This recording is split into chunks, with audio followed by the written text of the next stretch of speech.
The Quran teaches that stars are missiles that God uses to shoot demons when they try to sneak into heaven. If you aren't familiar with Islam, you might not have known that, but that's exactly what the Muslim sources teach. I'll go ahead and read two passages from the Quran, and I'll read one passage from the Hadith. This is chapter 37 of the Quran, verses 6 through 10. Chapter 37, verses 6 through 10. Allah says, "We have indeed decked the lower heaven with beauty in the stars, for beauty and for guard against all obstinate rebellious spirits, so they should not strain their ears in the direction of the exalted assembly, but be cast away from every side repulsed, for they are under a perpetual penalty, except such as snatch away something by stealth, and they are pursued by a flaming fire of piercing brightness." Notice what you have here. We have indeed decked the lower heaven with beauty in the stars. So the stars are made for beauty and for guard against all obstinate, rebellious, evil spirits. So these stars are somehow guarding against rebellious spirits. Well, how do they do that? So that they should not strain their ears in the direction of the exalted assembly. So these stars are somehow keeping demons from listening to what Allah is saying in the assembly. But be cast away from every side, repulsed, but be cast away. So they're going to be repulsed by these stars, for they are under a perpetual penalty, except such as snatch away something by stealth. So if one of these demons actually hears something and tries to run away with the message, they are pursued by a flaming fire. That's when you see a shooting star, it's because Allah has hurled a star at a demon who heard something and is trying to run away with what he heard from Allah, and then Allah hurled a star at him. Let me also read chapter 67, verse 5, which is shorter.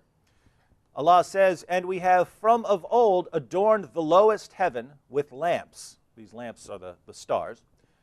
"And we made such lamps as missiles to drive away the evil ones, and have prepared for them the penalty of the blazing fire."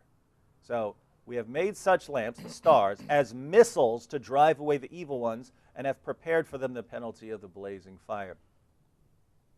In case you want to try and reinterpret these, we know what the interpretation of Muhammad's companions was on passages like this. In Sahih al-Bukhari, number 3198, we have Abu Qatada. Who's Abu Qatada? Abu Qatada. And when you're talking about the companions of Muhammad, you're talking about the greatest generation of Muslims who ever lived. So when you mention these people, you're not just mentioning any Joe Schmo. You're mentioning the creme de la creme of Islam, right? So this is who you're referring to. So should a Muslim today listen to what we're saying, read what the Quran says about stars being missiles, and say, "Oh, that can't be what it means. I can just interpret this however I want"? Because the sound narrations that the majority of Muslims follow say that the best generation of Muslims is Muhammad and his companions, the generation after that, and the generation after that. The first three generations of Muslims are the most perfect example of how to understand and implement Islam. So no, they can't do that. Sahih al-Bukhari, number 3198. Abu Qatada, mentioning Allah's saying, "And indeed we have adorned the nearest heaven with lamps." So he's commenting on chapter 67, verse 5 of the Quran. And he says, "The creation of these stars is for three purposes, and they are, 1, as decoration of the nearest heaven, 2, as missiles to hit the devils, and 3, as signs to guide travelers." So if anybody tries to find a different interpretation, he is mistaken and just wastes his efforts and troubles himself with what is beyond his limited knowledge. Notice, he doesn't just say, "Hey, this is my limited opinion." He says, "This is the teaching of Allah, and anyone who tries to understand it differently is wasting his time." Where do you think he got that interpretation from?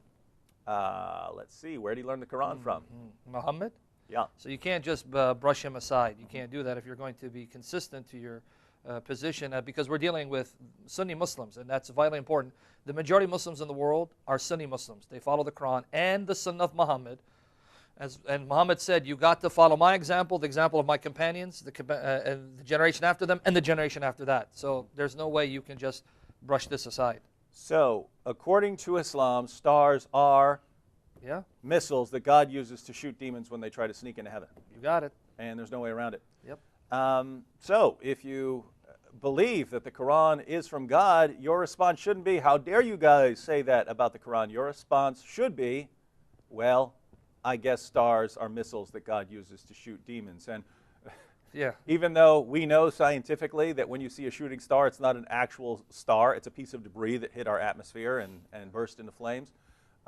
Even though we know that, you have to believe that a shooting star is actually a star Yeah. that Allah hurled at a demon. In fact, the Muslim response has to be, and Allah and His Messenger know best. Mm-hmm. Allah and His Messenger know best. Who cares what scientists have to say? You kafir. So you Muslims can go into your science classes and tell your teachers that, because you have it from Allah Himself.